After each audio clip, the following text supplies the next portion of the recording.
இத உள்ள வைமா. வாங்க மாப்பிள. வந்த வேலை முடிஞ்சு போச்சு. அதனாலதான் ஈவினிங் ட்ரெயினுக்கே டிக்கெட் புக் பண்ணிட்டேன். நீங்க வந்தவுடன் சொல்லிட்டு போகலான்னு பாத்துட்டு இருந்தேன். அப்ப நான் வரட்டுமா?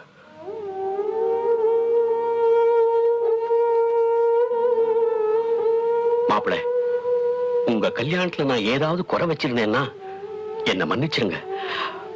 கொஞ்சம் கொஞ்சமா நான் அதை எப்படியாவது சரி பண்ணிடுறேன். ஆனா அதுக்காக என் குழந்தைய கண்கலங்க வைக்காதீங்க. நான் உங்களை கையெடுத்து கேட்டுக்கிறேன்.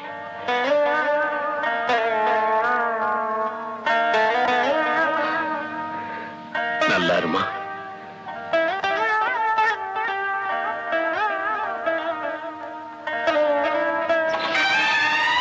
வரமா.